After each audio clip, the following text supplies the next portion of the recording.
दोस्तों आज हमारी वीडियो का टॉपिक है how to run three phase motor in single phase supply. मतलब कि दोस्तों आज हमारी वीडियो का टॉपिक है हम थ्री फेस की मोटर को सिंगल फेस से रन करा सकते हैं या नहीं। और दूसरा पॉइंट जानेंगे कि अगर हम कराएंगे तो हम कनेक्शन कैसे करते हैं। और तीसरा पॉइंट होगा दोस्तों अगर हम ऐसा करते हैं तो क्या ऐसा करना सेफ होगा या नहीं। तो दोस्तों बिना देर करे फटाफट इस वीडियो का आंसर जान लेते हैं। दोस्तों सबसे पहले मैं एक लाइन में इसका ये बताऊं कि हम अपनी थ्री फेस की मोटर जो होती है क्या उसको हम सिंगल फेस में चला सकते हैं। तो दोस्तों यस ऐसा हम कर सकते हैं।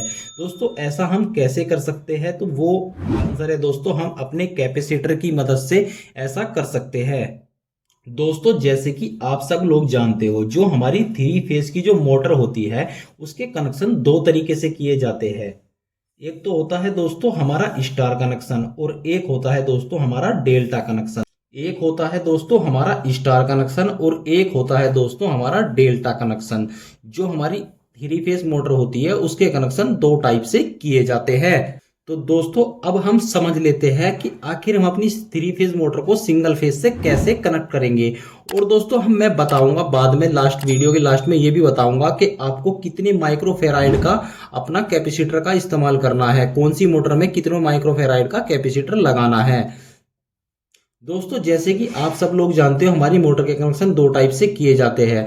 दोस्तों मैं आप लोगों को बता दूं अगर आपको क्लॉकवाइज अपनी जो मोटर है उसको क्लॉकवाइज घुमाना है, जिस तरीके से हमारी घड़ी घूमती है उस दिशा में घुमाना है, तो आपको कनेक्शन कैसे करने हैं। आपको कनेक्शन कैसे करने हैं दोस्तों हमारी आप सब लोग जानते हो हमारी जो मोटर की प्लेट होती है उस पर इस तरीके से 6 पॉइंट बने हुए होते हैं। और दोस्तों इसके कनेक्शन कैसे करने हैं, कनेक्शन आपको इस तरीके से करने हैं। इसकी सबसे पहले डेल्टा में कनेक्शन करने हैं। अगर आपको क्लॉकवाइज घुमाना है अपनी मोटर को दोस्तों क्या करना है, ऐसे कर देना है। जो हम अपनी मोटर की प्लेट पे ऐसे कर देंगे तो अब हम हमारे पास क्या होगा, एक होगा फेस एक होगा न्यूट्रल। तो अब हमको क्या करना है, एक हमको कैपेसिटर लेना है और कैपेसिटर को कनेक्ट करा देना है। कैपेसिटर को कहाँ पे कनेक्ट करा देना है, इनमें से मतलब किसी भी दो पे कनेक्ट करा देना है, चाहे इन दो पर चाहे इन दो पर, मतलब किसी भी दो पर हमको अपना कैपेसिटर कनेक्ट करा देना है। अब हमारे पास बचता है फेस और न्यूट्रल। दोस्तों हमको एक फेस वायर को उठाना है और फेस वायर को उठाकर हमको इस पे कनेक्ट कर देना है। यानी कि आप कैपेसिटर के किसी भी एक पॉइंट पर इसको कनेक्ट कर दीजिए। उसके बाद बचता है दोस्तों हमारा न्यूट्रल वायर और न्यूट्रल वायर को उठाएंगे हम और यहाँ पर कनेक्ट कर देंगे। जो हमारा खाली बचा हुआ है ये खाली, अगर कोई सा भी इनमें से खाली था अगर आप इस पे कैपेसिटर लगाते हैं और ये खाली बचेगा तो इस पे लगा सकते हैं। तो अब इस कंडीशन में क्या होगा, हमारे कनेक्शन होगा दोस्तों कंप्लीट।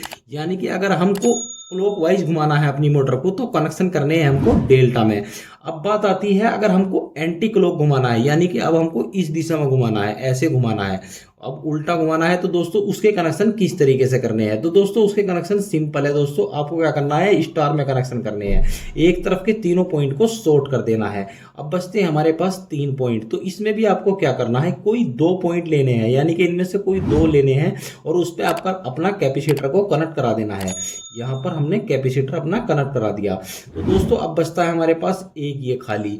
तो इसमें भी हमको क्या करना है दोस्तों, हमको सबसे पहले अपना एक फेस वायर को उठाना है और फेस वायर को उठाकर हमको यहाँ पे कनेक्ट कर देना है अपने किसी भी एक वायर पर, यानी कि कैपेसिटर के किसी भी एक वायर पे कनेक्ट कर देना है। अब बचता है न्यूट्रल वायर। तो न्यूट्रल वायर यहाँ से उठाना है दोस्तों और यहाँ से उठाकर हमें इस वाले जो खाली वाले पॉइंट है इस पे कनेक्ट करा देना है यहाँ पर, यानी कि सीधा यहाँ पे कनेक्ट करा देना है। दोस्तों ये वायर के ऊपर से आ रहा है, आपको वायर में नहीं कनेक्ट कराना, ये वायर के ऊपर से है, इसको यहाँ पे कनेक्ट करा देना है।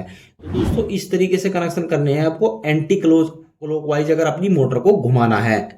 दोस्तों कनेक्शन तो आप समझ गए। अब आपके मन में 2 क्वेश्चन आ रहे होंगे। पहला क्वेश्चन तो ये आ रहा होगा आखिर हम अपना कैपेसिटर कितने का लगाए, यानी कि जो कैपेसिटर लगाएंगे उसका जो माइक्रोफेराइड होगा वो कितना होना चाहिए। और दूसरा क्वेश्चन आ रहा होगा क्या ऐसा करना सेफ है, जैसा हमने कनेक्शन किए ये सेफ है, इससे कोई फॉल्ट तो नहीं होने वाला। तो दोस्तों इसका आंसर भी मैं आपको बताऊंगा। तो दोस्तों आपको सबसे पहले बता देता हूं कैपेसिटर कितने माइक्रोफेराइड का लगाना है। दोस्तों हम सिंगल फेस में होती है हमारी 220 वोल्टेज सप्लाई। अगर आप 220 वोल्टेज सप्लाई दे रहे हैं तो आपको अपनी 1 किलोवाट, अगर 1 किलोवाट की मोटर है तो उसमें लगाना है आपको दोस्तों 70 माइक्रोफेराइड का कैपेसिटर का इस्तेमाल करना है। यानी कि 1 किलोवाट की मोटर के लिए। और वही बात करें अगर हमारे पास 5 किलोवाट की मोटर है तो उस पे हम कितने माइक्रोफेराइड का कैपेसिटर लगाएंगे, तो दोस्तों 70 इंटू 5 यानी कि 7 पंजे 35 यानी कि 350 माइक्रोफेराइड का कैपेसिटर का इस्तेमाल करेंगे हम अपनी मोटर पर। दोस्तों ये तो हो गया कि हमको कैपेसिटर कितने का लगाना है। साथ ही साथ एक चीज और बताता चलूं, अगर आपको किसी बाई चांस किसी इमरजेंसी में 120 110 वोल्टेज पर अपनी मोटर को चलाना पड़ जाए यानी कि रन करना पड़ जाए, दोस्तों वैसे तो ये बिल्कुल भी सेफ नहीं है। मैं बिल्कुल भी सजेस्ट नहीं करूंगा कि आप 110 वोल्टेज पर अपनी मोटर को चलाएं। लेकिन कई बार इमरजेंसी में आपको चेक करने के लिए, ओनली चेक करने के लिए, यानी कि नो लोड पे चलाना है, कोई भी लोड नहीं जोड़ना है, सिर्फ ओनली चेक करनी है, तो आप इस तरीके से यानी कि 110 वोल्टेज पे भी अपनी 3 फेस मोटर को चला सकते हो चेक करने के लिए। उसमें क्या करना है, अगर हमारी 1 किलोवाट की मोटर है तो उसके लिए कितने माइक्रोफैराड का कैपेसिटर लगेगा, तो उसके लिए लगेगा दोस्तों 240 माइक्रोफैराड का कैपेसिटर का इस्तेमाल होगा। लेकिन दोस्तों मैं फिर एक बार बता दे रहा हूं, ये बिल्कुल भी सेफ नहीं है 110 वोल्टेज। और वही बात करें जो हमारी 220 वोल्टेज सप्लाई है, तो इसमें भी हमको क्या ध्यान रखना है, इस पे भी ज्यादा लोड कनेक्ट नहीं करना है, ज्यादा लोड नहीं कनेक्ट करना है। अगर दोस्तों हमको क्या नॉर्मली लोड कनेक्ट करना है, दोस्तों सपोज करो जैसे हमारी कोई मोटर है 5 एम्पियर यानी कि उसका फुल लोड करंट है, आपको जब भी मतलब ये कनेक्शन करने हैं, अगर हमको सिंगल फेज में कनेक्शन करने हैं तो 3 फेज जो मोटर है ना दोस्तों हमारी, आपको उसका सबसे पहले फुल लोड करंट चेक करना है उसकी नेम प्लेट पर। जितना उसका फुल लोड करंट है, सपोज करो 5 एम्पियर फुल लोड करंट है, तो दोस्तों जब ये हम इसको चला रहे हैं, मोटर को अपनी मोटर को चला रहे हैं हम सिंगल फेज में, पॉजिटिव दे रखे हो उसको निगेटिव, यानी कि फेस और निगेटिव हमने उसको दिया है। सिंगल फेज पे अपनी मोटर को चला रहे हैं हमने, फेज दे दिया और एक दे दिया न्यूट्रल। और दोस्तों वो करंट ले रही है 4 एम्पियर, तो वो ठीक है 4 एम्पियर ले रही है। 4 एम्पियर में जितना लोड डाल सकते हो इतना लोड डाल लो, यानी कि जब तक वो 4 एम्पियर ले रही है। अगर वो 4-4.5 एम्पियर तक पहुंच गई तो दोस्तों उस टाइम आपको क्या करना है, उस टाइम उस पर ज्यादा लोड कनेक्ट नहीं करना है, उसके लोड को कम कर देना है। यानी कि उसकी जो कैपेसिटी है ना, उस कैपेसिटी तक वो बिल्कुल भी नहीं जानी चाहिए, कैपेसिटी से 1 पॉइंट नीचे ही रहना चाहिए, यानी कि लगभग दोस्तों 10% नीचे, यानी कि जो कैपेसिटी है ना उसकी, उससे 10% नीचे ही उसका करंट होना चाहिए। बस इतना ही लोड आपको चलाना है। दोस्तों ये जो मैंने आपको बताया है ना 3 फेज मोटर को सिंगल फेज में, ये दोस्तों सिर्फ इमरजेंसी के केस में ही हम चलाते हैं।